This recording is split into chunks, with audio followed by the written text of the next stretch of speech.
الرجیم بسم اللہ الرحمن الرحیم وبہ نستعین وهو خیر المعین وصلی اللہ علی سیدنا محمد وآلہ الطاہرین اللهم صل على محمد وعلى سیاست امام علی علیہ السلام از نہج البلاغہ آپ کی خدمت میں امام علی علیہ السلام کے ریاستی اور ملکی مسائل نہج البلاغہ کی روشنی میں ذکر کیے جا رہے تھے۔ ہم نے گزشتہ درس میں جس پہلو کو ملاحظہ کیا وہ جنگ صفین کا سلسلہ تھا کہ جنگ صفین میں ہم گزشتہ درس کی روشنی میں اس پہلو کو مطالعہ کر پائے نہج البلاغہ کی روشنی میں کہ امام علی علیہ السلام نے جنگ صفین کے اندر صلح و صفائی کی مختلف کوششیں کی اور ان کوششوں کو کسی صورت بھی قبول نہیں کیا گیا، یہاں تک کہ امام علی علیہ السلام کو باقاعدہ لشکر کشی کرنے پڑی،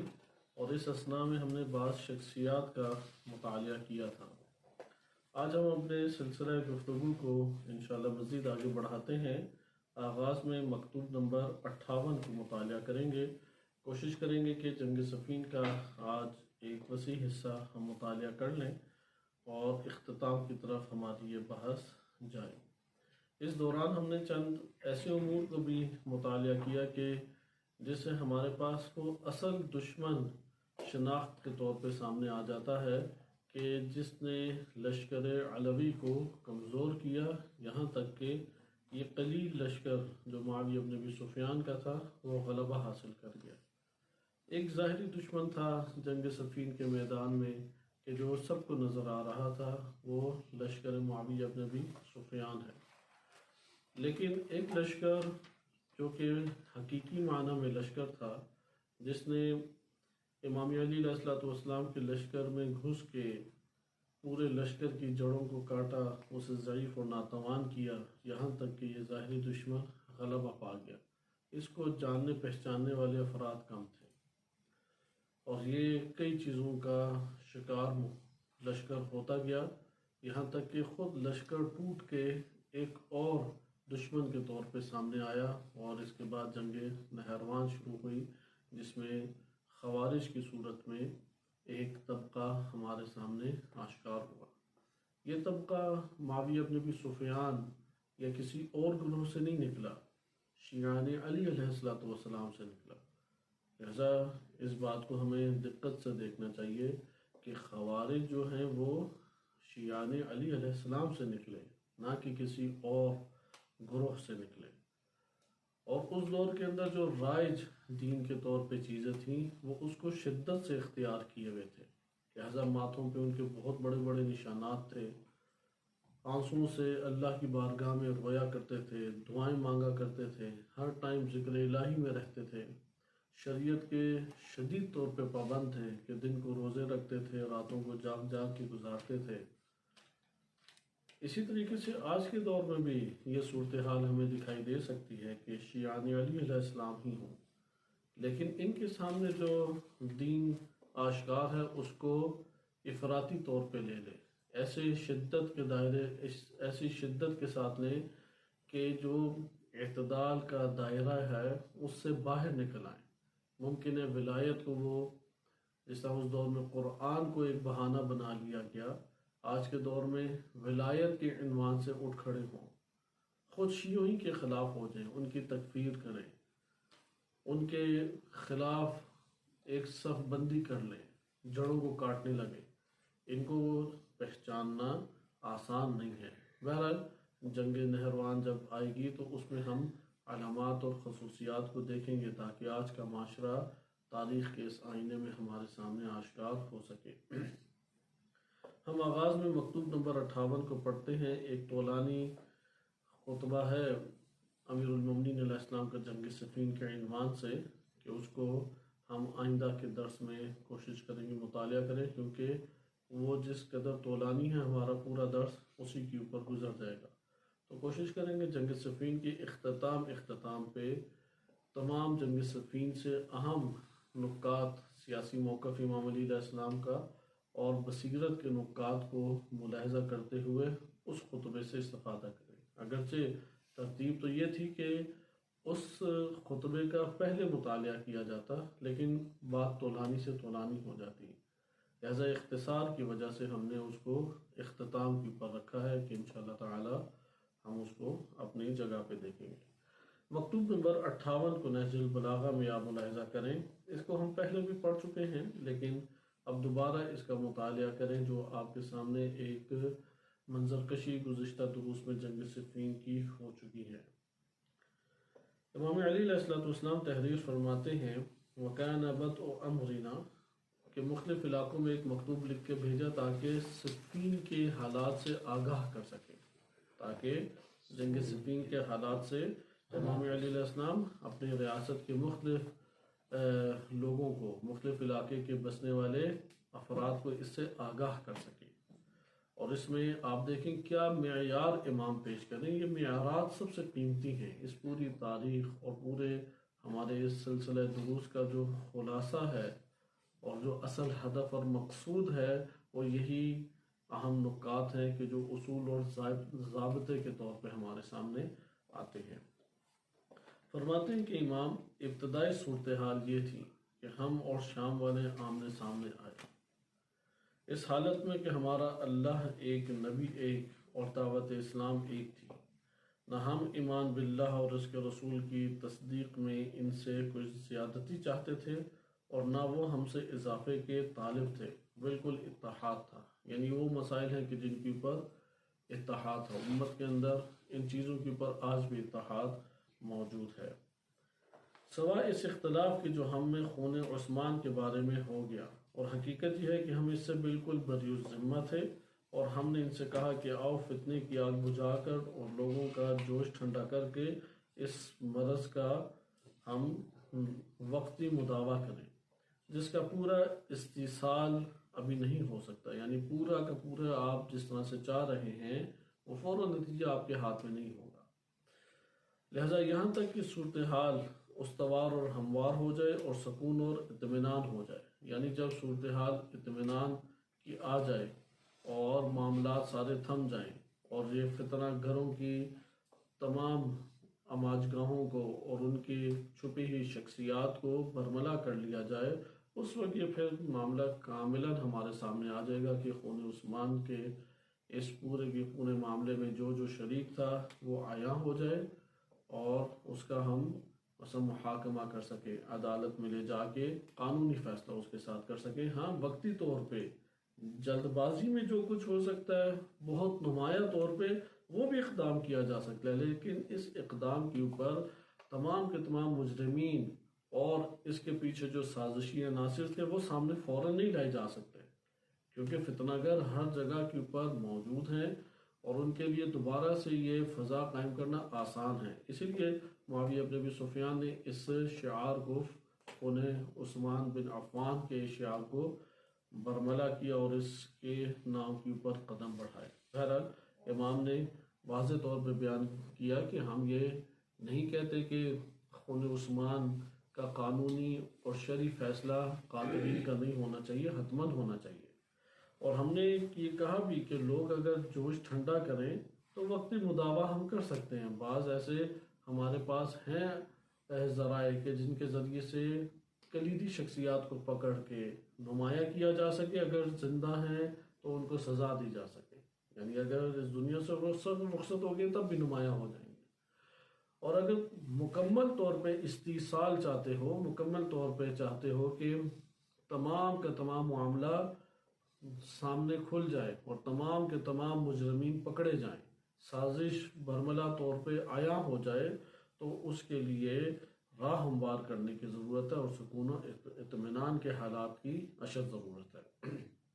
پھر آگے فرماتے ہیں اس وقت ہمیں اس کی قوت ہوگی کہ ہم اس حق کو اس کی جگہ پہ رکھ سکیں۔ جب یہ حالات ہمارے کنٹرول میں آ جائیں گے اور پرسکون حالات آ جائیں گے، فتنے کی آگ تھم جائے گی، تو تب ہمارے ہاتھ میں قوت ہوگی اور حق کو ہم اس کی جگہ پہ رکھ سکیں گے جو حق بنتا ہے۔ لیکن ان لوگوں نے کہا، کیونکہ یہ جو انہوں نے ایک شور مچایا تھا خون عثمان، اس میں کاملاً 100% حضرت عثمان کو انہوں نے مظلوم قرار دیا اور جو مظاہرین تھے، احتجاج کرنے والے تھے،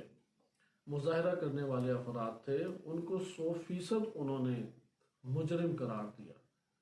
لہٰذا یہاں پہ ایسا نہیں ہے کہ امام علی علیہ السلام کا بھی یہی موقف تھا کہ حضرت عثمان ہر لحاظ سے مظلوم تھے اور ہر لحاظ سے حق پر تھے، ایسا نہیں ہے۔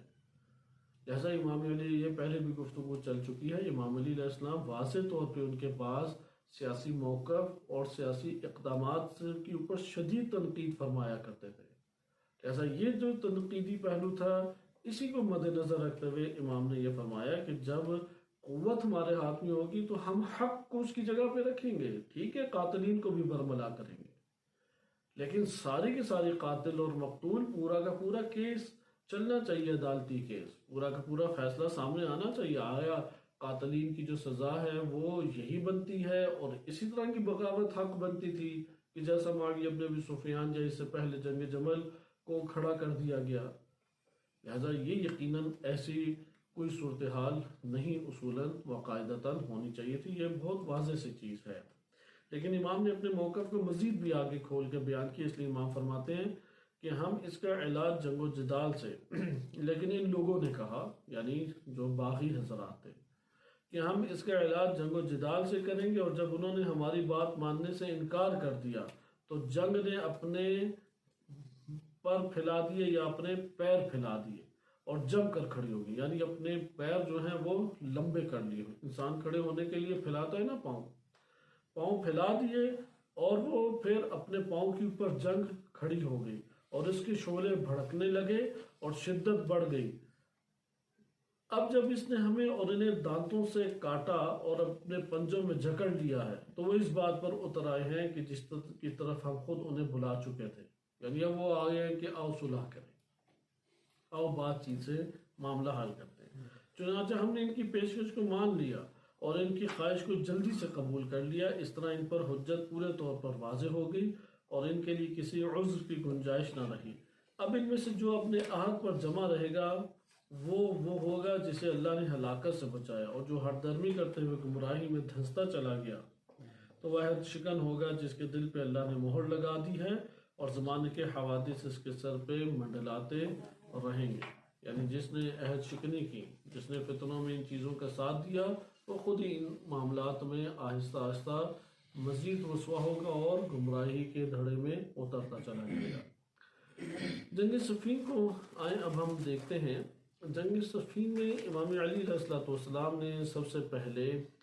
جب یہ واقعات ہو گئے، پانی کے اوپر جھگڑا ہے اور اس کے بعد دیگر مسائل ہیں، امیر المومنین علیہ السلام نے مکمل طور پہ لشکر کی تقسیم بندی کی۔ لشکر کافی طولانی اور کثیر لشکر تھا، لہذا اس کے تقریباً اس کے مختلف حصے بنتے تھے۔ بنیادی حصے وہی 5 ہیں کہ ایک قلب ہوتا ہے، ایک میمنہ دائیں حصے پہ پورا دستہ فوج کا، یعنی درمیان میں ایک فوجی دستہ ہوگا، دائیں طرف فوجی دستہ، بائیں طرف ایک فوجی دستہ، اور ایک مقدمات الجیش ہوتا ہے، آگے ایک فوجی دستہ، اور ایک ساق الجیش ہے، پیچھے ایک فوجی دستہ۔ یہ ٹوٹل 5 حصے بن جاتے ہیں پرندے کی، جیسے میں نے کہا تھا، شکل میں۔ دشمن بھی اسی طرح سے بناتا ہے، لیکن ان فوجی دستوں میں ساری کی ساری فوج یکساں نہیں ہوتی، خصوصاً اس دور میں وسائل بہت وسیع طور پہ موجود نہیں تھے کہ ہر ایک کے پاس گھوڑا ہو، ہر ایک کے پاس ممکن ہے کہ ذرا بھی نہ ہو، صرف تلوار ہو بہت ساروں کے پاس۔ لہذا تقسیم جو فوج ہوتی تھی وہ 2 حصوں میں ہوتی تھی، ایک ہوتے تھے گھوڑ سوار اور ایک ہوتے تھے پیادہ فوج۔ پیادہ فوج کے جو سپہ سالار ہے یا ہیڈ ہے وہ الگ فرد کو بنایا جاتا تھا، اور جو گھوڑوں کی پر الگ۔ ویسے تو ان 5 کے کل 5 کے بنائے جاتے تھے، لیکن ان 5 کے اندر بھی تقسیم بندی کئی قسم کی تھی۔ اب یہ جو گھوڑ سوار ہیں اور پیادہ فوج ہیں، ان کی ہزاروں میں نہیں بن جاتے تھے فوراً، بلکہ قبیلے کے اعتبار سے تقسیم کیا جاتا تھا، اور اس قبیلے کے پاس اپنا ایک جھنڈا، ایک پوری جنگ کا جھنڈا ہوتا تھا، اور ایک قبیلے کے عنوان سے علم بردار ہوا کرتا تھا۔ لہذا مثلا 200 افراد کا ایک ٹولہ بنا دیں گے، مثلا میمنہ ایک جو بڑی فوج کا دستہ دائیں طرف ہے، وہ دستہ کئی حصوں میں تقسیم ہوگا، ان میں پھر وہ ایک قرار دیں گے، ایک پورے میمنہ کا ہیڈ قرار دیں گے، سپہ سالار قرار دیں گے، فرماندہ، اور پھر اس کے پیچھے گھوڑ سواروں کا الگ ہوگا اور پیادہ فوج کا الگ ہوگا۔ پھر گھوڑ سواروں میں قبیلے کی تقسیم ہوگی اور قبیلے کے اعتبار سے ایک بندے کو قرار دیا جائے گا۔ پیادہ فوج میں بھی قبیلے کی تقسیم کے تحت ایک بندے کو ان کے اوپر قرار دیا جائے گا۔ اسی طرح قلب ہے، اسی طرح سے میسرہ ہے، اور مقدمۃ الجیش چونکہ وہ بالکل آگے حملہ کرنے والی ہے، اس لیے اس کی تعداد معین ہوتی تھی اور افراد جو ہیں وہ اس میں ممکن ہے کہ ان تقسیمات کے تحت نہ ہو۔ ساق الجیش بھی اسی طریقے سے، لیکن میمنہ میسرہ بڑے دستے فوج کے ہوا کرتے تھے، کیونکہ پوری جنگ جو ہے وہ در حقیقت انہی تین سے لڑی جاتی تھی کہ یہ جو قلب ہے، میمنہ ہے، میسرہ ہے۔ قلب سے پوری کی پوری لیڈرشپ جو ہے پوری جنگ لڑائی جاتی تھی قلب ہے، قلب الجیش سے، یعنی جو فوج کا دل کہلاتا ہے، درمیان میں جو فوج موجود ہوتی ہے۔ آئے اب ہم تیزی سے دیکھتے ہیں کہ امام علی علیہ السلام نے کس طریقے سے تقسیم کیا اور افراد کو امیر، دستوں کے اوپر امیر کیسے کیسے بنایا۔ چھوٹے چھوٹے دستے تھے، بڑے دستے تھے، پورے کے پورے دستے کے اوپر، یعنی پورے کے پورے لشکر، جو دائیں طرف لشکر ہے، فوجی دستہ ہے، اس کے اوپر تو ایک امیر ہوگا۔ امیر کے نیچے جو ہیں وہ سپہ سالار چھوٹے چھوٹے ہوں گے، جسے کتائب آپ کہہ سکتے ہیں۔ امام علی علیہ السلام نے تمام گھوڑوں کے اوپر جناب عمار بن یاسر رضی اللہ عنہ کو سپہ سالار قرار دیا، امیر قرار دیا، تمام جنگ کے تمام گھوڑوں کا ہیڈ، اور پیادہ فوج کے اوپر عبداللہ بن بدیل بن ورقہ الخزاعی کو قرار دیا۔ انشاءاللہ آج کے دن ہم ان کے بارے میں کچھ پڑھیں گے۔ عبداللہ بن بدیل بن ورقہ الخزاعی کون شخصیت ہے؟ بہرحال ان کو پیادہ فوج کا سربراہ قرار دیا گیا۔ ہاشم بن عتبہ بن ابی وقاص، سعد بن ابی وقاص کے یہ بھتیجے تھے اور بہت عظیم شخصیت تھے، ان کو پرچم دیا، ان کو پرچم دیا۔ اور میمنہ کے اوپر، اب یہ جو دائیں طرف ہے دستہ، دائیں طرف دستے کے اوپر اشعث بن قیس اور بائیں طرف کے اوپر عبداللہ بن عباس کو قرار دیا۔ یہ نام یاد رکھیں کیونکہ اب ہم جنگ کو آج مطالعہ کریں گے تو یہ نام بار بار آئیں گے۔ صحیح ہے؟ مثلا جو پیادہ فوج تھی جناب عمار بن یاسر، جیسے کئی دفعہ عرض کیا، کیونکہ ان کے حوالے سے ہم مفصل پڑھیں گے، ممکن ہے آج کے درس میں اگر اختتام کر سکے تو بہت خوب، وإلا اگلے درس میں جناب عمار بن یاسر کی جنگ کے حالات کو مطالعہ کریں گے۔ ایک جنگجو شخصیت تھی، یعنی ایسا بہت قلیل ہوتا ہے کہ کوئی عظیم کمانڈر اور کامل اس کی زندگی جو ہے وہ ضرب و حرب اور جنگ میں ہی گزری ہو، اور اس کے ساتھ ساتھ انتہائی عبادت گزار ہو اور نرم دل ہو۔ جناب عمار بن یاسر رضی اللہ عنہ میں یہ دونوں چیزیں خصوصیات جم اور زم تھی کہ انتہائی متقی، نیک، پرہیزگار، یعنی مسجد میں ہی ان کا وقت زیادہ گزرا کرتا تھا، اور دوسرا اپنی جوانی سے لے کے اختتام زندگی تک جنگوں کے ہی یہ فرد رہے ہیں اور تمام جنگوں میں حاضر رہے نبی صلی اللہ علیہ وسلم، امیر المومنین علیہ السلام، اور جنگ کے ضرب و حرب کے طریقے بھی بہت محکم طور پہ جانتے تھے۔ جب صفین میں انہوں نے شرکت کی تو 3 قول ہیں کہ ان کی عمر یا 92 ایئرس تھی، یا 93 سال، یا 94 سال، ان 3 میں سے ایک تھی۔ تینوں میں سے ایک کو بھی مان لے تو پھر بھی بہت بڑی بات ہے کہ 90 سے اوپر، آج کل 40 سے اوپر ہو تو کمر درد شروع ہو جاتا ہے۔ اور ان کی شخصیت کو دیکھیں کہ ان کے ہاتھ ہل رہے تھے اور کانپ رہے تھے، اس کے باوجود تلوار کو آگے بڑھ کے چلاتے تھے۔ تو بقیہ انشاءاللہ تعالی ہم دیکھیں گے۔ اور مردوں کے اوپر جو پیادہ فوج تھی، کیونکہ بڑی تعداد پیادہ ہی ہوا کرتی تھی، پیادہ فوج چلتی بھی پیدل ہی تھی تمام کے تمام راستے۔ مثلا اگر ایران سے انہوں نے جنگ لڑنے کے لیے عراق جانا ہے تو پیدل ہی جائیں گے، کوئی گاڑیاں نہیں ہوتی تھی اس ٹائم پہ، گھوڑے بھی نہیں ہوتے تھے کہ وہ چھوڑ کے آگے اور پھر ادھر اٹھا لیں، وہ بھی بالآخر ایک جانور تھا، اس کو واپس آتے آتے زندگی اس کی ممکن آدھی گزر جاتی، لہٰذا یہ پیدل چلنے والی فوج تھی۔ یہ بھاگتے بھی پیدل تھے، چلتے بھی پیدل تھے، ان کے سب کچھ یہی ان کی 2 ٹانگیں ہوا کرتی تھی۔ یہ پیادہ فوج کہلاتی تھی۔ ان کے اوپر عبداللہ بن بدیل ورقہ الخزاعی تھے، اور ہاشم بن عتبہ بن ابی وقاص، یہ بہت عظیم شخصیت ہے، جناب عمار کے ساتھ ہی شہید ہوئے، اس لیے ان کا تذکرہ بھی ہم انہی کے ہمراہ انشاءاللہ تعالی مطالعہ کریں گے۔ میمنہ پہ اشعث بن قیس کو قرار دیا، میسرہ پہ عبداللہ بن عباس۔ عبداللہ بن عباس کی شخصیت زیادہ تر علمی شخصیت تھی، لیکن اس دور کی علمی شخصیات ایسی نہیں تھی کہ میدان جنگ میں انہوں نے حصہ ہی نہیں لینا، میدان جنگ میں انہوں نے جانا ہی نہیں ہے، اس طرح کی شخصیات نہیں ہوتی تھی، حتماً انہوں نے میدان جنگ میں شرکت کرنی ہے۔ اچھا، اس کے بعد امیر المومنین علیہ السلام نے اب جو میمنہ تھا، دائیں طرف دستہ فوج کا تھا، اس کی تقسیم بندی کی کہ جو پیادہ تھے، یعنی ادھر بھی اب گھوڑوں کے اوپر بھی ہیں، اور پورے لشکر کے دستے کے اوپر تو بنا دیا اشعث بن قیس کو میمنہ کے اوپر، لیکن میمنہ بھی کن دو حصوں میں تقسیم ہے؟ گھوڑ سواروں کے اوپر اور پیادہ۔ لہذا میمنہ کے اوپر جو پیادہ تھے ان کے اوپر سلیمان بن سرد خزاعی کو امام نے قرار دیا،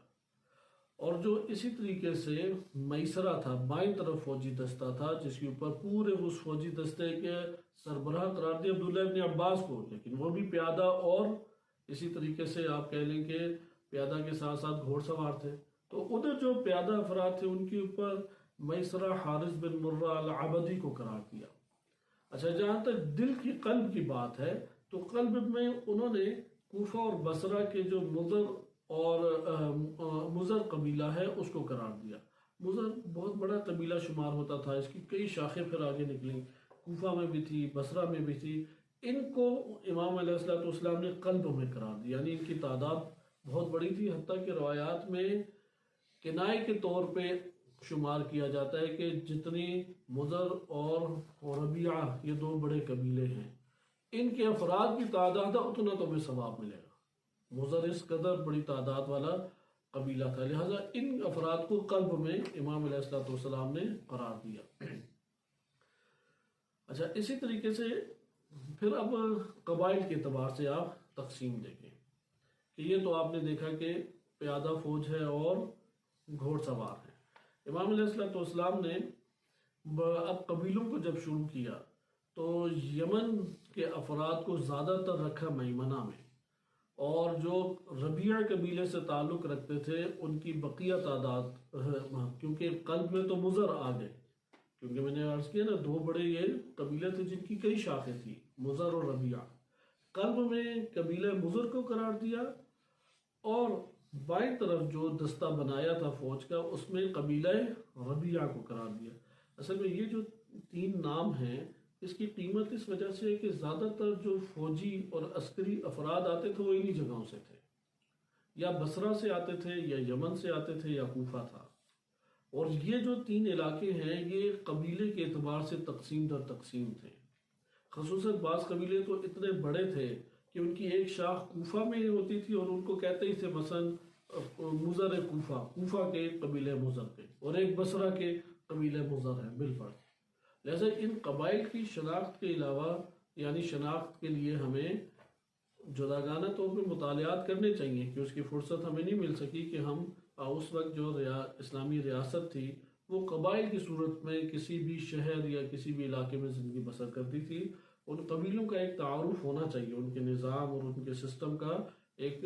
تعارف ہونا چاہیے۔ اور ائمہ اہل بیت علیہ السلام کی احادیث میں خاندان اور قبیلے کی تشکیل، تاسیس اور اس کی بقا کے اوپر بہت تاکید کی گئی ہے۔ جو بڑے مسائل موجودہ دور میں ہمیں پیش آئے اور غربی ایک انتہائی منفی جو فرہنگ ہے، کلچر ہے، اور اس نے آ کے پارا پارا کی عالم اسلام کو اندر سے، ان میں سے ایک قبائلی نظام کا خاتمہ ہے۔ قبائلی نظام کے خاتمے کی وجہ سے اجتماعی جو طاقت ہے اس کو شدید ضرر پہنچی۔ لہذا آج کے دور میں اگر آپ اکیلے نکلتے ہیں کسی حق کی راہ میں، آپ کے قوم قبیلے کا کوئی فرد آپ کا حامی نہیں ہے۔ اس دور میں ایسا نہیں تھا۔ اس دور میں اگر ایک فرد قدم بڑھاتا ہے تو قبیلے والے اقدام کرتے تھے۔ لہذا آج کے دور میں تبلیغات جو ہیں وہ اثر انداز ہونے کے اعتبار سے ضعیف ہو گئی ہیں۔ اس دور میں اثر انداز ہونے کے اعتبار سے شدت ان میں پائی جاتی تھی، کیونکہ قبیلے کے اوپر ایک فرد آ کے اثر انداز ہو جایا کرتا تھا۔ خلاصہ کلام کہ آگے آپ دیکھیں کہ مضر قبیلے کے افراد زیادہ تر قلب میں تھے، ربیہ قبیلے کے زیادہ تر افراد میسرہ میں یعنی بائیں دستے کی طرف تھے، اور یمن والے میمنہ کی طرف تھے۔ اس کے بعد امام نے قبائل کے جو ہیں وہ گروہ تشکیل کیے، لہذا امام علیہ الصلوۃ والسلام نے جو قبائل کے بڑے بڑے سردار تھے اور بڑے بڑے امیر تھے ان کو ہیڈ، چھوٹے چھوٹے دستوں کے اوپر ہیڈ قرار دینا شروع کر دیا۔ لہذا قریش ہے، بنی اسد ہے، بنی کنانہ ہے، ان تینوں کے اوپر عبداللہ بن عباس کو خصوصی طور پہ قرار دیا۔ بس عبداللہ بن عباس کے پاس اب دو منصب ہو گئے، ایک ہے کہ پورے کے پورے دستہ جو میسرہ ہے اس کے ہیڈ ہو گئے، اور اگر مسائل، کیونکہ قبائل کے اندر پروپیگنڈا بہت تیزی سے بڑھ جاتا تھا، یہ کسی بھی جگہ پہ جو مختلف مدارس ہوں یا مختلف علاقے ہوں یا مختلف ممالک کے افراد ایک جگہ جمع ہوتے ہیں، ہر گروہ اپنی بہادری کی اور اپنی شجاعت اور وفاداری کے قصے دوسرے کی نسبت بڑھ کر سناتا ہے۔ دوسرے کی پہلے مذمت کرے گا کہ انہیں کچھ بھی نہیں آتا، سب کچھ ہم نے کیا، یا یہ خواہش کرے گا کہ یہ والا منصب ہمارے پاس آ جائے، یہ والا پرچم ہمیں مل جائے، یہ سعادت ہمیں مل جائے۔ تو یہ جھگڑوں کا باعث بنتی تھی، اس لیے قبائل کے اوپر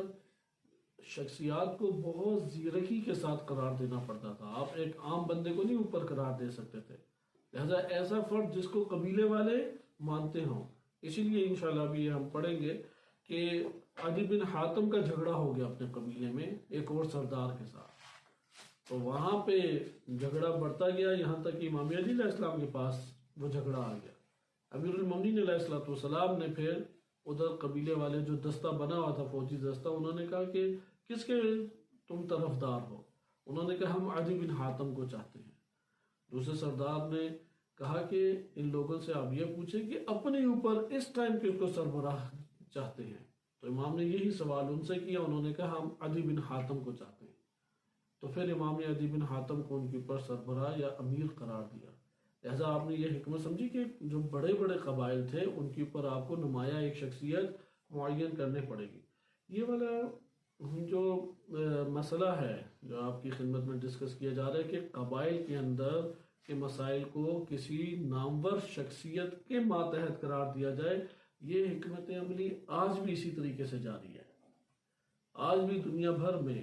صرف پاکستان نہیں، ایران نہیں، دنیا بھر کے ممالک میں جو علاقائی بنیادوں پہ شدید جھگڑے جنم لیتے ہیں، وہاں پہ اساسی اور بنیادی شخصیت کو داخل کیا جاتا ہے۔ مثلا آپ پاکستان میں جہاں پہ جرگے بیٹھتے ہیں وہاں پہ جرگہ سسٹم فوراً ختم نہیں کر سکتے، ادھر آپ یہ کر سکتے ہیں کہ جو ان کی بڑی شخصیت ہے، سردار ہے یا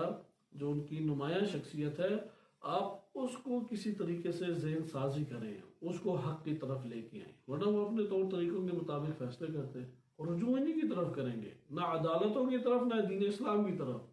جرگے کی طرف رجوع کریں گے۔ لہذا مسائل کو حل کرنے کے لیے مثلا ابھی بھی ہمارے پاکستان میں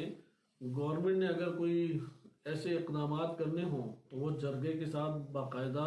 نشستیں کرتے ہیں، میٹنگز کرتے ہیں، اور اس میں اپنے عناصر کو قوی کرتے ہیں تاکہ جرگہ ایک فیصلہ کرے اور لوگ آرام سے مان لیں۔ فرقہ جات میں بھی اسی طرح نمایاں شخصیات ہیں، ہر مکاتب فکر کے علماء ہیں، وہ علماء فیصلہ کرتے ہیں، وہ مکاتب فکر والے مان لیتے ہیں۔ اس لیے یہ حکمت عملی آج بھی جاری ہے، ایسا نہیں ہے کہ صرف اسی دور میں یہ حکمت عملی تھی۔ البتہ فوج کے انداز جدا ہو گئے ہیں، فوج کو ان سب چیزوں سے کاٹ دیا گیا، اس لیے اس دور میں بغاوت آسان تھی، آج کے دور میں فوجی بغاوت اتنی آسان نہیں ہے، کیونکہ قبائلی اساس کے اوپر فوج جمع ہوتی تھی، تو قبیلے کا سردار بدک گیا تو وہ تو کئی ہزاروں کو لے کے پھر جدا ہوتا تھا، لہذا رفتہ رفتہ فوج کو منظم اس طریقے سے کیا جاتا رہا۔ بہرحال آپ تیزی سے دیکھیں، ہم صرف امام علی علیہ السلام کا تفصیلی پڑھتے ہیں کہ کیا انہوں نے فوجی قبائل کے اعتبار سے تقسیم کی، اور معاویہ بن ابی سفیان کا مختصر طور پہ مطالعہ کریں گے۔ امیر المومنین علیہ السلام نے قریش، بنی اسد اور کنانہ کے اوپر عبداللہ بن عباس کو قرار دیا، جو کندہ ہیں، یمنی تھے یہ، اور بہت بڑا قبیلہ تھا یہ، ان کے اوپر حجر بن عدی کو قرار دیا۔ قبیلہ بکر جو ہے، بکر، قبیلہ بکر، بڑا قبیلہ تھا، اس کی ایک شاخ بصرہ تھی اور ایک شاخ کوفہ میں تھی۔ جو بصرہ والی شاخ تھی اس کے اوپر حذیل بن منذر کو قرار دیا۔ اسی طرح بنی تمیم والے تھے، یہ بھی ایک بصرہ کی شاخ تھی اور ایک غالباً کوفہ کی تھی۔ بصرہ کی شاخ کے اوپر انہوں نے احنف بن قیس کو قرار دیا۔ بنی قضاعہ جو تھے ان کے اوپر عمر بن حمد کو قرار دیا، اور جو کوفہ کی، کیونکہ ابھی ہم نے بکر پڑھی ہے بصرہ کی شاخ، بصرہ کی شاخ کے اوپر حذیل ان کو قرار دیا، لیکن جو کوفہ کی شاخ ہے بکر قبیلے کی، اس کے اوپر نعیم بن حبیرہ کو قرار دیا۔ اچھا، اسی طرح سے ایک اور قبیلہ ہے بصرہ کا، سعد اور رباب۔ سعد اور رباب بصرہ کی ایک شاخ ہے اور ایک کوفہ کی شاخ ہے۔ بصرہ کی شاخ کے اوپر جاریہ بن قدامہ سعدی کو، یہ بڑی عظیم شخصیت ہے، ان کا بھی بیان آئندہ دروس میں آئے گا، کہ ان کو قرار دیا۔ اور بنی بحیلہ کے اوپر رفاع بن شداد کو قرار دیا۔ اسی طرح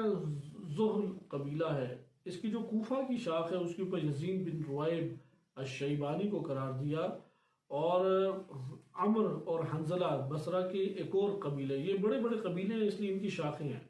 عمر اور حنزلہ یہ جو دو قبیلے ہیں، ان کی بصرہ کی شاخ کے اوپر عین بن ضبیعہ کو قرار دیا۔ بنی قضاعہ اور بنی طی، یہ جو دو قبیلے، ان کے اوپر عدی بن حاتم کو قرار دیا۔ لیکن اس واقعے جو میں نے اشارہ کیا اس کے بعد جھگڑا پڑ گیا، تو قضاعہ اور بنی طی ان دونوں کے اوپر عدی بن حاتم کو قرار دیا۔ اسی طرح حازم ایک قبیلہ، اس کی ایک کوفہ کی شاخ ہے ایک بصرہ کی۔ کوفہ کی شاخ کے اوپر عبداللہ بن حجل العجلی کو قرار دیا، اور جو کوفہ کے تمیم تھے، کیونکہ بصرہ کے جو تمیم تھے ان کی تذکرہ آپ نے ملاحظہ کیا کہ گزر چکا ہے۔ بصرہ کے تمیم کے اوپر، جو بصرہ کے قبیلہ تمیم کی بصرہ کی شاخ ہے اس کے اوپر احنف بن قیس کو قرار دیا تھا، لیکن کوفہ کی جو شاخ ہے بنی تمیم کی اس کے اوپر عمیر بن عطارد ان کو قرار دیا۔ یمن اور ازد کے قبیلوں کے اوپر جندب بن زہیر کو قرار دیا، کہ بڑی عظیم شخصیت ہے، یہ بھی ممکن ہے ان کا بیان نہ آئے جندب کا، لیکن جندب شرطۃ الخمیس میں سے تھے، امام کے خواص میں شمار ہوتے تھے، جندب بن زہیر۔ اور زحل آپ نے پڑھا کہ زحل قبیلہ جو کوفہ کی شاخ تھی اس کے اوپر یزید بن رویع میں شیبانی کو قرار دیا تھا، لیکن جو زحل کی بصرہ کی شاخ ہے اس کے اوپر خالد بن معمر سیدوسی کو قرار دیا۔ اور عمر اور حنزلہ کہ اس کو آپ بصرہ کے اوپر کی جو شاخ ہے اس کے بارے میں پڑھ چکے کہ عین بن ضبیعہ کو قرار دیا گیا تھا، لیکن جو کوفہ کے شاخ ہے عمر اور حنزلہ اس کے اوپر شمس بن ربیع کو قرار دیا۔ ہمدان والوں کے اوپر سعید بن قیس کو قرار دیا۔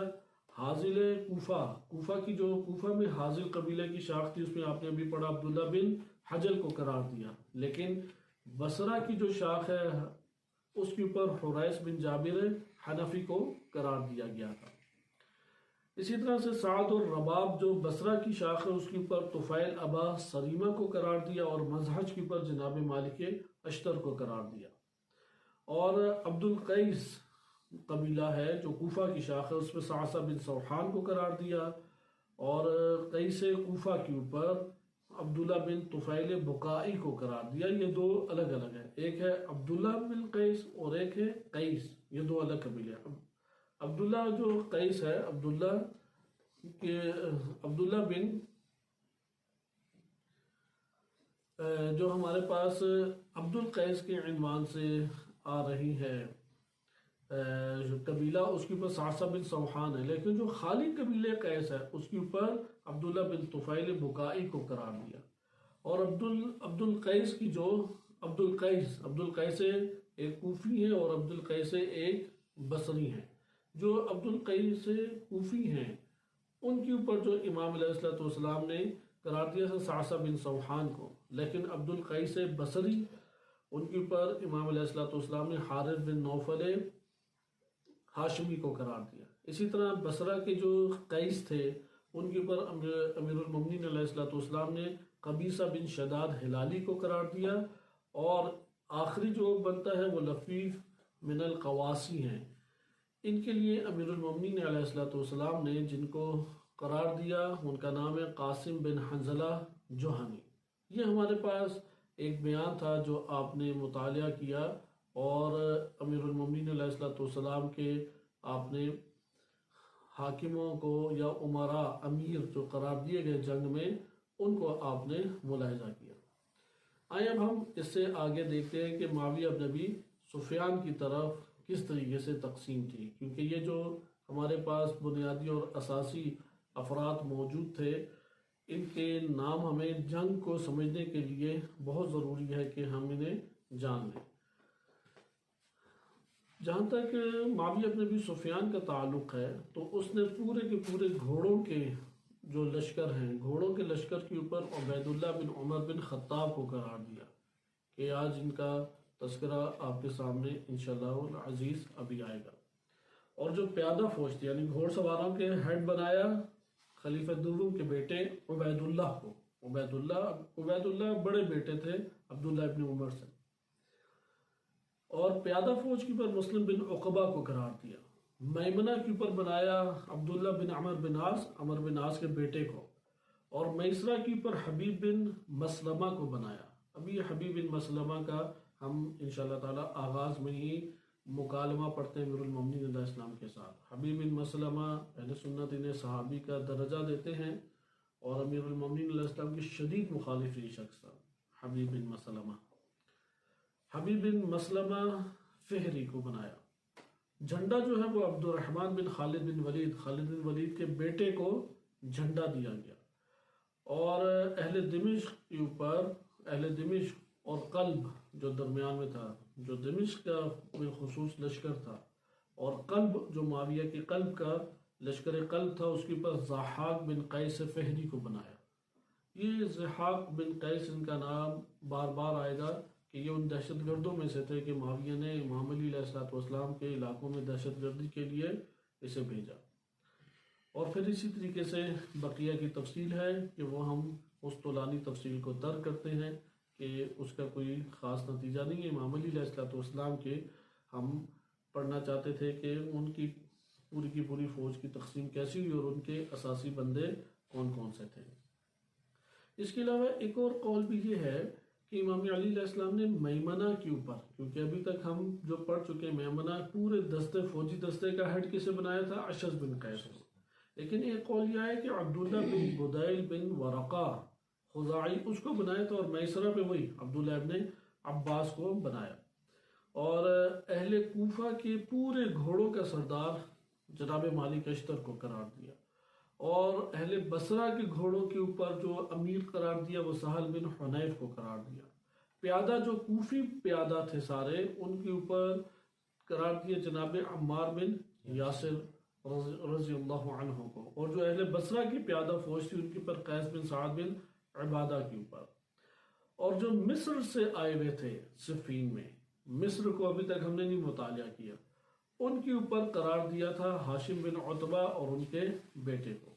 یہ جو افراد میں نے آپ کے سامنے نام لیے ہیں یہ عظیم ترین شخصیت ہے، کیونکہ جنگ انہی سے بنیادی طور پہ امام علی علیہ السلام نے ہینڈل کی تھی۔ پوری کی پوری جنگ جن شخصیات کے ساتھ امام نے لڑی اور ان کو بار بار بھیجتے، اور انہی کے کارنامے تھے جن کی وجہ سے یہ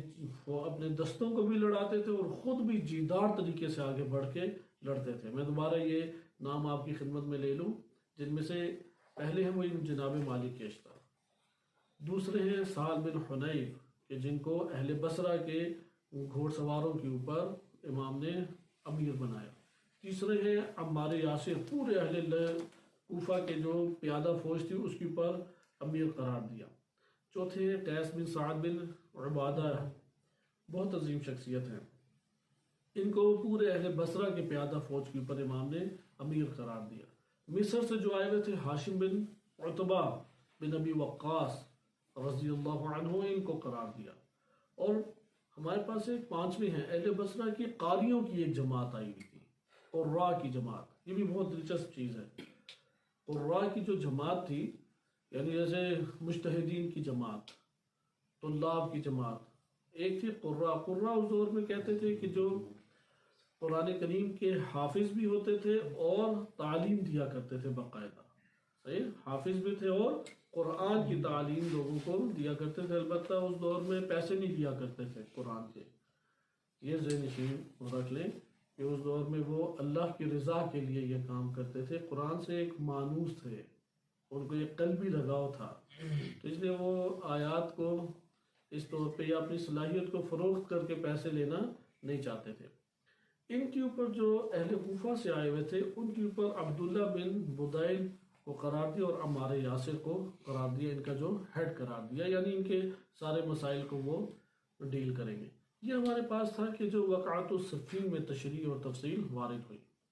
آئے اب ہم جنگ کی طرف آتے ہیں کہ ہر دو طرف جنگ کا جب آغاز ہوا، امام علی علیہ السلام نے جو آخری باہمی صلح صفائی کے لیے اور گفت و شنید کے لیے ایک اپنا دستہ بھیجا تھا، جو اس کا مطالعہ ہم گزشتہ درس میں کر چکے ہیں۔ اس کے بعد معاویہ ابن ابی سفیان کی طرف سے ایک دستہ آیا، کیونکہ جو امام علی علیہ السلام کی طرف سے پہلے گیا تھا اس کو آپ گزشتہ دروس میں دیکھ چکے ہیں۔ اس دستے میں ایک شخصیت تھی زیاد بن خصفہ۔ زیاد بن خصفہ امام علی علیہ السلام کی بہت قریبی اور عظیم صحابی رہے ہیں۔ اب سب افراد کا ہمارے پاس چارہ نہیں ہے کہ ہم حالات بیان کر سکیں، لیکن اتنا ہے کہ زیاد بن خصفہ کو معاویہ نے بڑے طریقے سے اپنا ساتھی بنانے کی کوشش کی۔ یہ جو دستہ تھا ان میں زیاد بن خصفہ کو امام نے کوشش کی کہ اس کو اپنا ساتھی بنا لے، تو خلاصہ یہ ہے کہ اس نے شدت کے ساتھ منع کر دیا کہ میں تمہارے چنگل میں یا سازش میں پھنسنے والا نہیں ہوں۔ یہاں پہ ہم آگے بڑھنے سے پہلے عبداللہ بن بدیل کے بارے میں اگر تیزی سے پڑھ لیں تو بہت خوب ہے، کیونکہ ان کی شخصیت کا بیان گزشتہ درس میں بھی رہ گیا تھا، کیونکہ آپ کے سامنے جو میں نے 5-6 نام لیے ہیں کہ جن سے امام علی علیہ السلام نے جنگ کو کنٹرول کیا، اس میں جناب مالک اشتر اور قیس بن سعد کے علاوہ سارے شہید ہوں گے، کوئی بھی نہیں ان میں باقی رہا۔ اس لیے آپ دیکھیں کہ عبداللہ بن بدیل قاریوں کے اوپر بھی یہ حاکم قرار دیے گئے۔ اس کے علاوہ آپ نے دیکھا کہ عبداللہ بن بدیل کو امیر المومنین علیہ السلام نے اس سے پہلے جو عہدہ دیا وہ عہدہ تھا کہ امام علیہ السلام نے اپنی پوری پیادہ فوج کے اوپر ان کو حاکم قرار دیا، کیونکہ دو قول ہیں، عمار بن یاسر کو گھوڑ سواروں کے اوپر اور اہل کوفہ کی پیادہ فوج پر، لیکن عبداللہ بن بدیل بن ورقہ الخزاعی ان کو پورے کے پورے پیادہ فوج کے اوپر بھی لشکر کا امیر قرار دیا گیا، اور قاری جو بصرہ کے آئے ہوئے تھے ان کے اوپر بھی امیر قرار دیا گیا۔ ان کا بڑا دخل ہے کیونکہ جنگ کے اندر انہوں نے بہت ابھارا ہے۔ یہ وہ شخصیات تھیں کہ کھڑے ہو کے پہلے خطبہ دیتے، تبلیغ کرتے، جس کی وجہ سے معاویہ ابن ابی سفیان کی کئی فوجی ٹوٹ کے آ گئے، کئی جوان تھے، کئی افراد تھے، انہوں نے ادھر ہی بیٹھے بیٹھے سوال جا کے کیے معاویہ سے، اور معاویہ نے جب ڈانٹ دیا تو واپس آ کے امام کے لشکر میں شریک ہو گئے۔ اس لیے یہ جو افراد جن سے امام نے جنگ کو کنٹرول کیا ان کا مطالعہ بہت اہم ہے۔ اگرچہ ان میں ایک اہم شخصیت محمد بن حنفیہ بھی ہیں، لیکن ان کا تذکرہ ہم اختتام پہ دیکھیں گے کہ ان کا کیا کردار رہا۔ محمد بن حنفیہ رضی اللہ عنہ ایک عظیم شخصیت گزری ہے، اگرچہ کربلا میں موجود نہیں تھی۔ ایک مشکل سوالیہ نشان بن جاتا ہے کیوں کربلا میں موجود نہیں تھی، لیکن امیر المومنین علیہ السلام کے فرزندان میں سب سے آگے امام نے انہی کو رکھا تھا۔ امام حسن و حسین علیہ السلام آئے جنگ صفین میں لڑ رہے تھے یا نہیں؟ لڑ رہے تھے، اور آگے بڑھ بڑھ کے حملے کر رہے تھے۔ امام نے انہیں واپس بلا لیا۔ نہج البلاغہ میں خطبہ ہے کہ میں ڈرتا ہوں کہ یہاں پہ اگر ان کی زندگی چلی جائے تو نبی صلی اللہ علیہ وسلم کی نسل قطع ہو جائے گی، اس لیے امام نے ان کو آگے نہیں ہونے دیا۔ یعنی یہ مورد نہیں تھا کہ ابھی امام حسن مجتبی علیہ السلام کے ہاتھ میں پورا کا پورا لشکر دیا جائے یا امام حسین علیہ السلام کے ہاتھوں میں لشکر دیا جائے، لہذا پوری جنگ کو جو کنٹرول کیا یہ 5-6-7 بندے اساسی طور پہ کمانڈر تھے، اور ان کے ساتھ بقیہ آگے بڑھتے تھے۔ عبداللہ بن بدیل کو ہم تیزی سے دیکھتے ہیں۔ عبداللہ بن بدیل ورقہ الخزاعی سید و بزرگ اور سردار تھے خزاعہ قبیلے کے، نبی صلی اللہ علیہ وسلم کے اصحاب میں سے شیعہ سنی دونوں اس بات کے قائل ہیں۔ فتح مکہ سے پہلے اپنے والد کے ساتھ یہ مسلمان ہوئے، اور فتح مکہ میں جنگ حنین میں اور جنگ تبوک میں دونوں میں شرکت کی۔ عبداللہ بن بدیل نے جنگ حنین میں بھی شرکت کی اور جنگ تبوک میں بھی شرکت کی۔ خلیفہ دوم کے دور میں کرمان اور تبسین کے جو علاقوں کے اوپر جنگ ہوئی تھی اس کے پورے لشکروں کی کمانڈ انہی کے ہاتھ میں رہی ہے۔ اچھا، یہ پہلے مہاجر ہیں کہ قتل عثمان کے بعد آتے ساتھ انہوں نے امام علی علیہ السلام کے ہاتھ کے اوپر بیعت کر لی، یعنی امام علیہ السلام کے بہت وفادار اور بہت حمایتی صحابی تھے کہ بہت انہیں خریدنے کی کوشش کی گئی لیکن کوئی کامیاب نہیں ہوا۔ جنگ جمل اور صفین میں امام علیہ السلام کے ہمراہ رہے، یہاں تک کہ جنگ صفین میں شہید ہوئے۔ حضرت عائشہ سے ان کا ایک مکالمہ وارد ہوا ہے اور اس میں انہوں نے امام علی علیہ السلام کی حق میں جو نبی صلی اللہ علیہ وسلم کا فرمان ہے وہ پڑھ کے سنایا کہ علی مع الحق والحق مع علی لن یفترقا حتی یرد علی الحوض، کہ علی حق کے ساتھ اور حق علی کے ساتھ ہے یہاں تک کہ یہ دونوں حوض کوثر میں مجھ تک پہنچیں گے اور ایک دوسرے سے جدا نہیں ہوں گے۔ بہرحال اس کو ہم چھوڑتے ہیں کہ جو حضرت عائشہ اور ان کے درمیان میں گفتگو ہوئی اور ان کا صفین کے موقع کے اوپر ایک خطاب ہے، اس خطاب کی وجہ سے بہت سارے افراد جنگ کی طرف آگے بڑھے اور اس میں انہوں نے حصہ لیا۔ شہادت سے پہلے انہوں نے باقاعدہ ادھر کھڑے ہو کے ایک گفتگو کی اور خطبہ دیا اور اس خطبے کا بہت گہرا اثر ہوا، لہذا اس خطبے کو نقل کرتے ہوئے کتب میں ان کا تذکرہ آیا ہے، یہ اس سے ہٹ کر ہے، یعنی اب آپ کو یہ معلوم ہوا کہ شخصیات کس طرح جنگ صفین میں انہوں نے شجاعت کے کارنامے دکھائے اور کس طریقے سے امیر المومنین علیہ السلام کی موقف کو لوگوں تک پہنچایا، کیونکہ شام کے لوگ پروپیگنڈے کا شکار ہو کے آئے تھے، لہذا وہاں پہ امام کی یہ شدت اور تاکید کے ساتھ ان کے یہ نصیحت تھی امام علی علیہ السلام کی کہ پہلے تم نے جنگ پہل نہ کرو، کوشش کرو سمجھاؤ انہیں تاکہ وہ اس دائرہ اسلام میں آ جائیں، دائرہ حق کے اوپر، یعنی دائرہ حق کے اوپر آ جائیں۔ لہذا عبداللہ بن بدیل اسی طور پہ وہاں پہ ڈٹے رہے اور 37 ہجری میں امام علی علیہ السلام کے ہمراہ شہید ہو گئے۔ امام علیہ السلام کے ساتھ ان کے جو لحظات ہیں، آخری لحظات، اس کا بیان وارد ہوا ہے کہ امام علیہ السلام وہاں پہ پہنچے اور فرمایا کہ ابھی ان کی جان پوری ختم نہیں ہوئی تھی تو ان کے تک پہنچے امام، جیسے کربلا میں امام حسین علیہ السلام پہنچتے تھے تو امیر المومنین علیہ السلام بھی پہنچے، ان کو پیغام دیا اسود بن تہمان نے کہ عبداللہ بن بدیل کی حالت نازک ہے۔ امام فوراً ان تک پہنچے اور فرمایا رحمہ اللہ، کہ اللہ ان کے پر رحمت نازل فرمائے، جاہدہ معنا عدونا فی الحیات، زندگی میں ہمارے ساتھ مل کے ہمارے دشمنوں سے اس نے جہاد کیا،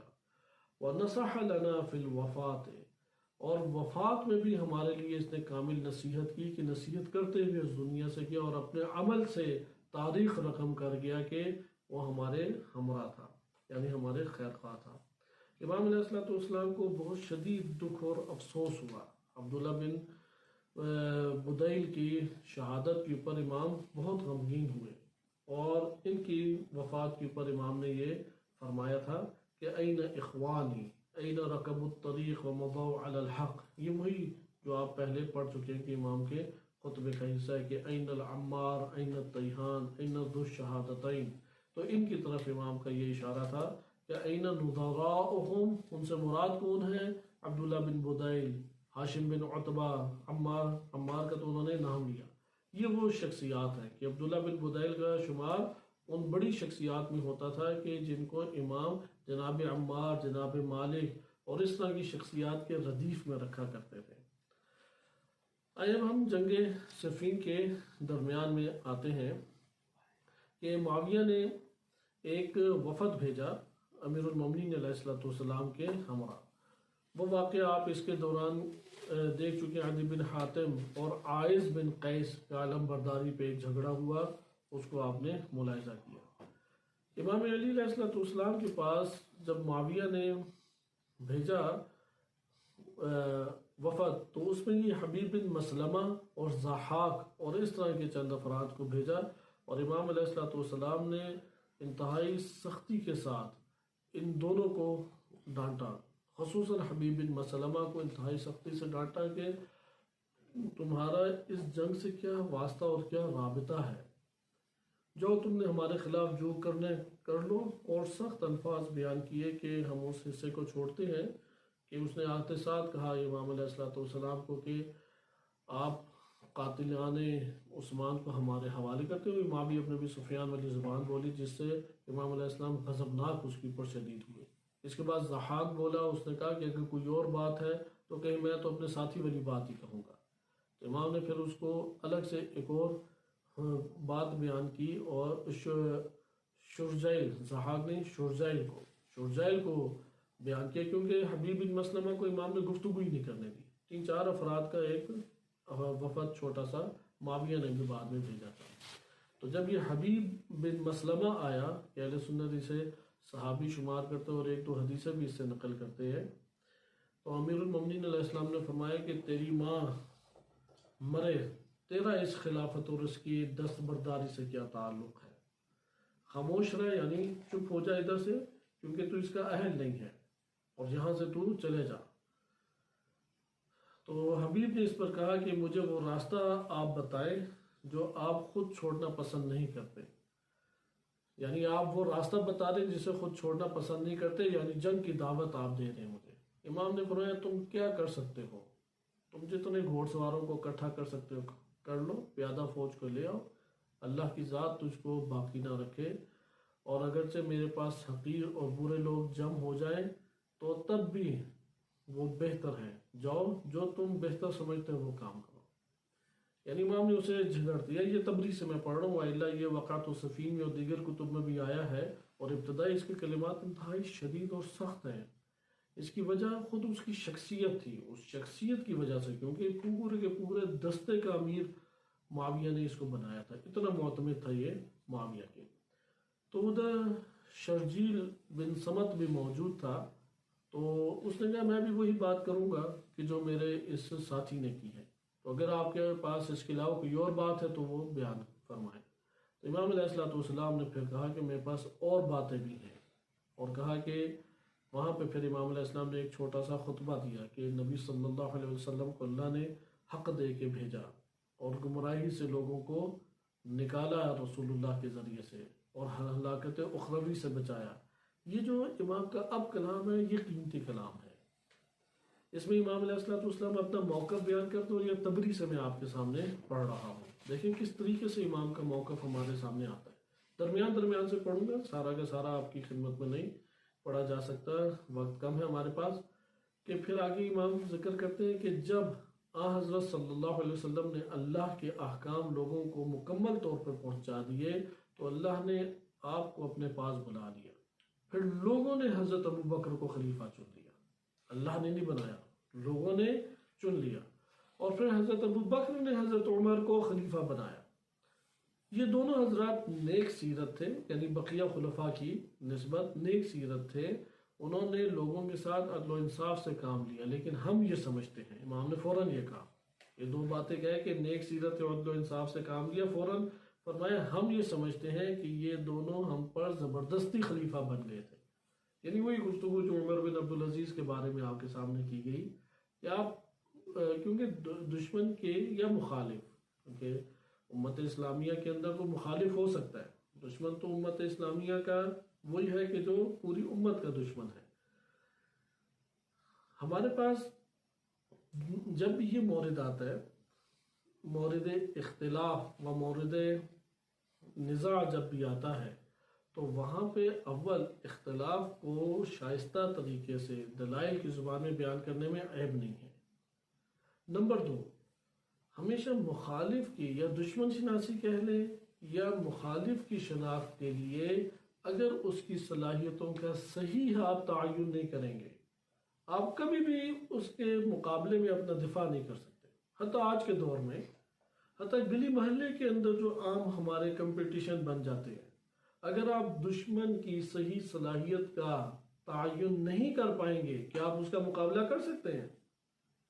حتیٰ ابھی پاکستان میں امریکہ اسرائیل کیا سازشیں کر رہا ہے، ان کے پاس کیا وسائل ہیں، ان کے روابط کن لوگوں سے ہیں، آپ اگر صحیح تعین نہیں کر پائیں گے ان کا مقابلہ کر سکتے ہیں؟ اس لیے جب آپ مخالف کا یا دشمن کی صلاحیتوں کا تعین کریں، اس کو تعریف نہیں کہتے، یہ ذہن نشین کر رہے ہیں۔ اگر آپ کے مخالف ایک موقف رکھتا ہے، اس کی صلاحیتوں کا آپ تعین کرتے ہیں تاکہ آپ اپنا موقف لا سکیں، اپنی دلیل لا سکیں، یا دشمن ہے اور اس کی صحیح صلاحیتوں کا، مثلا دشمن نے ڈرون بھی بنا لیا ہے، اس نے فلاں میزائل بھی بنا لیا، اس نے فلاں رپورٹس بھی بنا لی ہیں، اور یہ یہاں کے اوپر کلاشینکوف کے اوپر بیٹھے ہوئے، یہ تو کوئی آپ صحیح تعین نہیں کریں گے، جنگ نہیں لڑ سکتے، شکست کھا جائیں گے۔ لہذا دشمن کی صلاحیتوں کا تعین یا مخالف کی صلاحیتوں کا تعین کبھی بھی تعریف نہیں کہلاتی۔ یہ ایک بہت بڑا ہمارے معاشرے کے اندر فتنہ فساد یا ایک شیطانی وسوسہ ہے کہ آپ اگر شناخت کے اعتبار سے مخالف کی شناخت یا دشمن کی شناخت کے حوالے سے گفتگو کریں اور اس کی صلاحیت کے اعتبار سے کوئی بات چیت کریں یا نقطہ لے کے آئیں، اسے تعریف کا نام دے دیا جائے، یہ در حقیقت دشمن ہی کا ساتھی ہے جو یہ بات بیان کر رہا ہے، کیونکہ وہ یہ بات بیان کر کے ان کو بابصیرت نہیں ہونے دینا چاہتا اور تفرقے بازی کے اندر الجھا کے انہیں نابینا ہی رکھنا چاہتا ہے۔ لہذا اس نقطے کو خصوصی طور پہ آپ مد نظر رکھیں کہ یہاں پہ دیکھیں اب امام کیا فرماتے ہیں۔ امام فرماتے ہیں کہ لیکن ہم یہ سمجھتے ہیں کہ ان دونوں نے ہم پر زبردستی، یہ دونوں ہمارے اوپر خلیفہ بن گئے، اور نبی صلی اللہ علیہ وسلم کی آل ہونے کی وجہ سے ہم اس کے مستحق تھے، کیونکہ سقیفہ بنی ساعدہ میں قبائلی اور قربت کے عنوان سے خلافت کا حقدار قرار دیا گیا، تو امام علی علیہ السلام نے اسی سے استدلال کیا کہ پھر تو ہم زیادہ حقدار تھے، کیونکہ ہم تو آل ہیں اور ہم خدا سے ان کے لیے مغفرت طلب کرتے ہیں۔ پھر آگے حضرت عثمان خلیفہ ہوئے تو انہوں نے کچھ ایسے کام کیے جن کے باعث لوگوں نے ان پر نکتہ چینی کی اور ان سے بغاوت کر کے انہیں شہید کر دیا۔ یہ شہید ترجمہ خود اس بندے کا ہے، کیونکہ عربی میں شہید کلمہ اس طریقے سے استعمال نہیں ہوتا۔ میں مترجم کا ترجمہ آپ کی خدمت پڑھ رہا ہوں، البتہ احترام کے پیش نظر ایسے الفاظ ترجمے میں لانا کوئی عیب بھی نہیں رکھتا۔ اچھا، خلیفہ سوم کے بعد لوگ جمع ہو کے میرے پاس آئے، حالانکہ میں ان کاموں سے علیحدگی اختیار کر چکا تھا اور مجھ سے اصرار کیا کہ آپ بیعت لے لیجئے۔ میں نے خلیفہ بننے سے انکار کیا، انہوں نے مجھ سے اصرار کیا اور امت آپ کے علاوہ کسی کی خلافت پہ کہا کہ راضی نہیں ہوگی، اور ہمیں خوف ہے کہ اگر آپ خلافت نہ کریں تو لوگوں میں اختلاف بڑھ جائے گا اور لوگوں میں اتحاد ختم ہو جائے گا۔ میں نے ان لوگوں سے بیعت لے لی، صرف 2 شخصوں کے اختلاف سے ڈرتا تھا، لیکن انہوں نے میری بیعت کر لی، یعنی زبیر اور طلحہ، جناب طلحہ اور جناب زبیر بن عوام۔ اور رہا معاویہ کا اختلاف، تو اللہ عز و جل نے نہ اسے دین میں سبقت عطا کی ہے اور نہ اسلام کی صداقت پر اس کا کوئی کارنامہ ہے،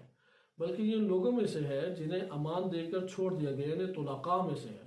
اور اس کے بھائی بھی اسی قسم کے تھے، یہ تو کافروں کی جماعت میں شامل تھے۔ ہمیشہ یہ اللہ عز و جل، اس کے رسول صلی اللہ علیہ وآلہ وسلم اور مسلمانوں کے دشمن رہے ہیں، یہاں تک کہ انہوں نے مجبوراً اسلام قبول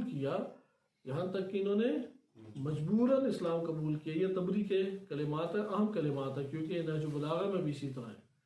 کہ انہوں نے کفر کو چھپایا ہوا تھا، جب حالات سازگار ہوئے تو کفر کو آشکار کر دیا،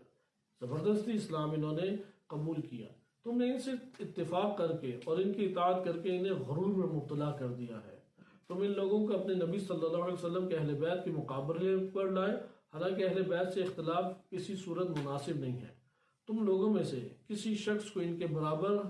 لوگوں میں سے کسی شخص کو بھی اہل بیت کے برابر نہ سمجھو۔ خبردار، میں تمہیں کتاب، سنت رسول صلی اللہ علیہ وسلم، باطل کو مٹانے اور احکام دین کو قائم کرنے کی دعوت دیتا ہوں۔ میرا کہنا تو یہی ہے، اور میں اپنے اور تمہارے لیے اور ہر مومن اور مومنہ اور ہر مسلم اور مسلمہ کے لیے مغفرت طلب کرتا ہوں۔ اس کے بعد پھر تھوڑی سی اور گفتگو ہے کہ اس کو ہم نظر انداز کرتے ہیں اور دونوں جانب جنگ کی طرف منتقل ہوتے ہیں۔ ماہ محرم ختم ہونے کے قریب تھا، بعض جگہوں پہ لکھا ہے کہ سفر کے آغاز میں یہ لشکر آمنے سامنے ہو گیا۔ امام علی علیہ السلام نے لشکر آمنے سامنے ہونے کے بعد دستوں کی تقسیم کی، اور آمنے سامنے ہونے سے پہلے لشکروں کی تقسیم کی، اور پوری رات وہ جاگتے رہے اور دستوں کو تقسیم کرتے رہے۔ یہ جو میں نے آپ کی خدمت میں تیزی سے پڑھا ہے، یہ بڑا ایک جان جوکھوں والا کام ہے اور مشکل کام ہے، کیونکہ چھوٹے چھوٹے مسائل پہ جنگوں میں اختلاف عام سی بات ہے۔ اگر آپ یہی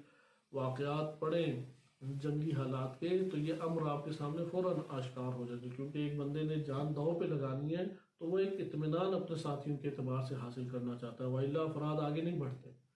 پھر اگر خود اس امیر کے اوپر اختلاف ہو جائے تو پورا دستہ بیٹھ جاتا ہے سائڈ پہ جا کے، وہ آگے نہیں بڑھتا۔ اس لیے امام علیہ السلام کو پوری رات لگ گئی اور پورے گشت کرتے ہوئے لوگوں کو آمادہ کرتے ہیں۔ ایسا نہیں ہے کہ کرسی پہ بیٹھے اور فرمان جاری کیے، فوج کے اندر مسلسل گشت کرتے رہے، لوگوں کو آمادہ کرتے رہے۔ امام علی علیہ السلام نے پھر فوج جب یہ تقسیم بندی ہو گئی تو یہ پھر نصیحت فرمائی کہ اس وقت تک ہرگز جنگ نہ کرنا، یہ نہج البلاغہ میں بھی امام کا ہے، جب تک دشمن تم سے پہل نہ کرے۔ اللہ عز و جل کا شکر ہے کہ تم حق پر ہو اور تمہاری طرف سے جنگ کی ابتدا نہ ہو، یہ تمہارے حق میں ہونے کی دوسری دلیل ہے۔ جب تم ان سے جنگ کرنا تو انہیں شکست دو اور پشت پھیر کے فرار مت کرو، پشت پھیر کے مت بھاگو، کسی زخمی پہ حملہ نہ کرنا، کسی کو برہنہ نہ کرنا، نہ کسی مقتول کے ہاتھ پاؤں کاٹنا، اور اگر تم لوگوں کے کجاووں تک پہنچ جاؤ، یعنی جو یہ ٹھہرے ہوئے ہیں، تو ان کے خیموں کے پردے چاک نہ کرنا، بلا اجازت ان کے گھروں میں داخل نہ ہونا، ان کے مالوں میں سے کسی کی کوئی چیز تم نہ اٹھانا، تمہیں میدان جنگ میں بے شک ملی ہو تب بھی نہ اٹھانا، عورتوں کی کسی قسم کی تکلیف نہ دو، خواہ وہ تمہاری بے عزتی کریں اور تمہارے سرداروں پر اور نیک لوگوں کو برا بھلا کہیں، کیونکہ عورتیں اعضاء اور دل کے لحاظ سے کمزور ہوتی ہیں۔ حتیٰ کہ یہ واقعات امام علیہ السلام کی انہی جنگوں کے، مثلا خاتون آ گئی، آ کے اب بیٹھے ہوئے امام اونچی اونچی آواز میں امام کو طعنہ تشنیع کرنے لگی کہ اے مومنین کو قتل کرنے والے، مسلمانوں کو یتیم کرنے والے، مومنات کو بیوہ کرنے والے، اب بھی تمہارے دل میں ٹھنڈک نہیں پڑی، اس طرح کے نعوذ باللہ بہت عجیب و غریب طعنے دی۔ امام بالکل خاموش رہے۔ جنگ جمل میں بھی آپ نے سنا کہ جب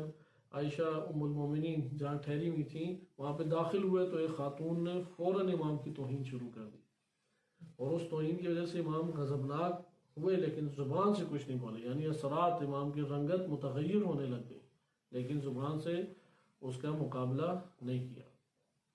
میدان جنگ میں ایک خطبہ دیا جو میں نے عرض کیا کہ وہ ہم اختتام پہ پڑھیں گے۔ اسی طریقے سے معاویہ ابن ابی سفیان نے بھی جنگ کی تیاریاں کی،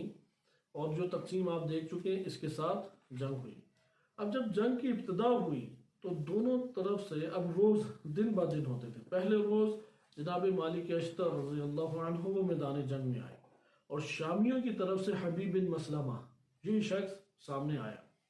اور یہ میسرہ کو لے کے آیا تھا، اور اسی طرح سے جنگ مثلاً اگر شروع ہوئی ہے آغاز میں ہفتے کے دن، وہ بدھ تک اسی طریقے سے چلتی رہی۔ بدھ کے دن دوپہر تک سخت اور شدید مقابلہ ہوتا رہا، ہر دو طرف لشکر ایک دوسرے کے اوپر ٹوٹ جاتے تھے، البتہ غلبہ کسی کا نہیں ہوتا تھا۔ یا یہ جو دن تھا، یہ دن گزرے، پھر اگلا راؤنڈ آپ کہہ لیں شروع ہوا، یعنی دوسرا روز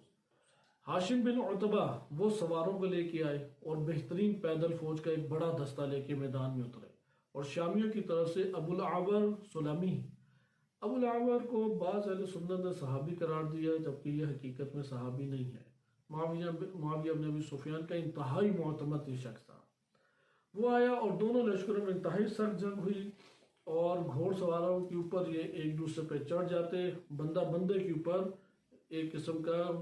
چڑھ کے اسے قتل کرتا۔ تیسرے دن عمار بن یاسر لشکر لے کے نکلے، اور ان کے مقابلے میں عمرو بن عاص آیا، اور دونوں نے سخت ترین جنگ کی، اور جناب عمار انہوں نے لوگوں میں خطاب کیا کہ اہل عراق، تم اس شخص کو نہیں دیکھتے جو اللہ رسول کا دشمن ہے، اور اس نے حضور سے جنگ کی، ہمیشہ مسلمانوں کے مقابلے میں آیا، مشرکین کا ساتھ دیا، معاویہ بن ابی سفیان مراد ہے۔ اور جب اس نے یہ دیکھا کہ اللہ عز و جل نے اپنے دین کو غالب فرما دیا ہے تو اپنے رسول صلی اللہ علیہ وسلم کی امداد فرمائے، تو وہ رسول اللہ کی خدمت میں حاضر ہو کے اسلام لے آئے۔ ہمارے نزدیک اس کا یہ اسلام رغبت اور شوق سے نہیں تھا بلکہ خوف کے باعث تھا۔ پھر اللہ عز و جل نے رسول اللہ صلی اللہ علیہ وسلم کو رحلت دی۔ اللہ کی قسم حضور کے بعد یہ شخص ہمیشہ مسلمانوں کی عداوت اور مجرموں کی ہمدردی میں مصروف رہا۔ یہ نظریات ہمارے نہیں ہیں، تاریخ طبری کے مطابق جناب عمار بن یاسر رضی اللہ عنہ کے معاویہ بن ابی سفیان کے بارے میں ہے۔ اس کے مقابلے پہ ثابت قدم رہو اور اس سے جنگ کرو کیونکہ یہ اللہ کے نور یعنی دین کو بجھانا چاہتا ہے اور اللہ کے دشمنوں کی مدد کرتا ہے۔ تو حضرت عمار نے اس دن خوب آگے بڑھ کے جنگ کی اور مخالفوں سے جنگ کرتے ہوئے بہت سو کو انہوں نے گرفتار بھی کیا،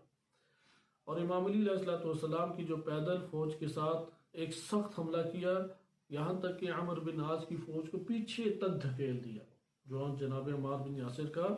اس طریقے سے یہ ایک حملہ تھا۔ اسی اثناء میں عبید اللہ بن عمر اور امام علی علیہ السلام کا مقابلہ ہوا، اس کے اوپر ہماری گفتگو بھی ختم ہوتی ہے۔ عبید اللہ ابن عمر، جیسے آپ نے دیکھا کہ معاویہ بن ابی سفیان نے ایک بڑے دستے کا اس کو سربراہ بھی بنایا تھا۔ ہمارے ہاں 3 سے 4 قول ہیں۔ تاریخ تبری والا قول ہماری کتب میں نہیں آیا، لیکن میں تاریخ تبری والا پہلے آپ کی خدمت میں پڑھ دیتا ہوں۔ تاریخ تبری کے مطابق محمد ابن حنفیہ رضی اللہ عنہ چوتھے روز نکلے اور زبردست لشکر کے ساتھ نکلے۔ مثلا پہلے دن مالی کشتر، دوسرے دن وہ غالباً بدھ کا دن تھا،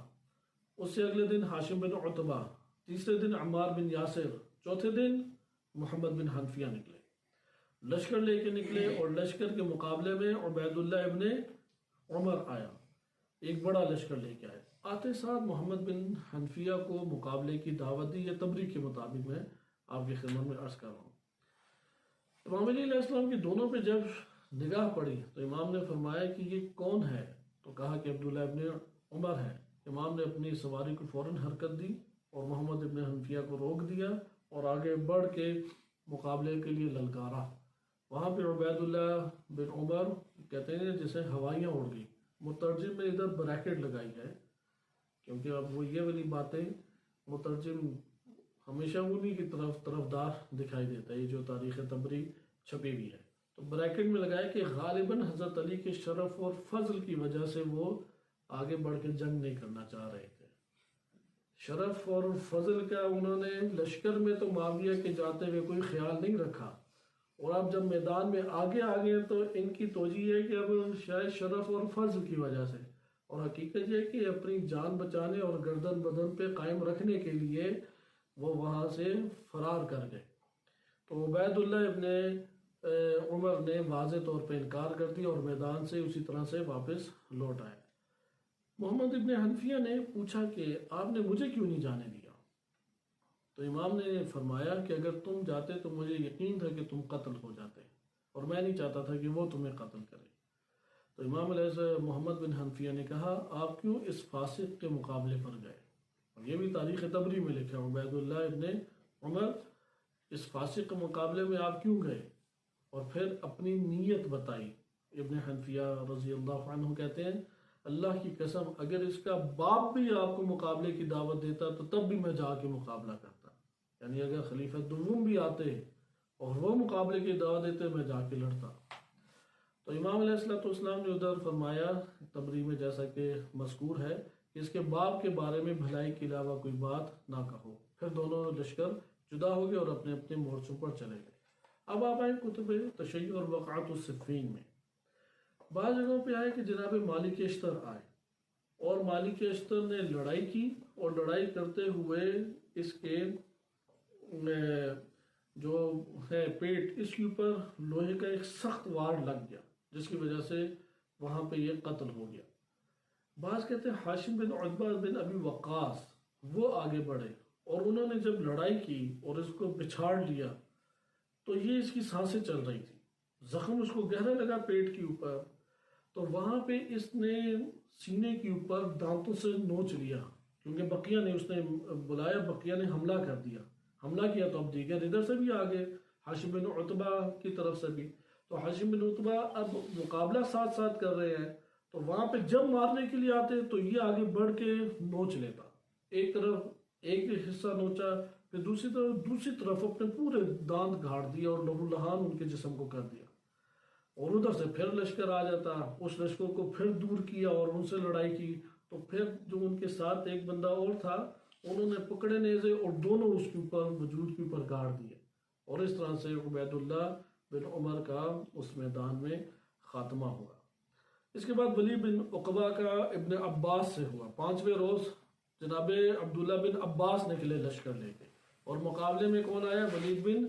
عقبہ آیا، وہ جو کوفہ میں شرابیں پی کے نمازیں پڑھاتا رہا۔ تو وہاں پہ ولید نے آتے ساتھ بنو عبد المطلب کو برا بھلا کہا اور تانے مختلف قسم کے دیے کہ تم نے خلیفہ کو قتل کیا ہے اور یہ وہ فلاں۔ ابن عباس نے مقابلے میں آنے کو کہا تو اس نے مقابلے میں آنے سے پہلے تو کوئی ہیر پھیر کی، پھر وہ مقابلے میں آئے اور ایک سخت جنگ ہوئی اور عبداللہ ابن عباس کا لشکر ان کے اوپر طاری رہا اور غالب رہا۔ چھٹے روز قیس بن سعد بن عبادہ نکلے اور ادھر سے ابن ذوالقلع وہ نکلا لشکر لے کے۔ اس روز بھی سخت لڑائی ہوئی اور ظہر تک دونوں لشکر اپنی جگہ پر لوٹ آئے اور کوئی فیصلہ نہیں ہوا۔ یہ روز بھی تبری کے مطابق دوبارہ بدھ کا دن تھا، بدھ سے بدھ تک لڑائی گویا کہ ہوتی رہی۔ اس کے بعد عمومی جنگ ہوئی، یہ خصوصی جنگ کا بیان تھا۔ عمومی جنگ میں جناب عمار رضی اللہ عنہ اور ہاشم بن عتبہ رضی اللہ عنہ، یہ دونوں امام علی علیہ السلام کے عظیم ایک صحابی اور عظیم ایک کمانڈر، یہ دونوں اس عمومی جنگ میں شہید ہو گئے۔ اس کا بیان انشاءاللہ تعالی اگلے درس میں ملاحظہ کریں گے۔ صلی اللہ علیہ سیدنا محمد وآلہ الطاہرین۔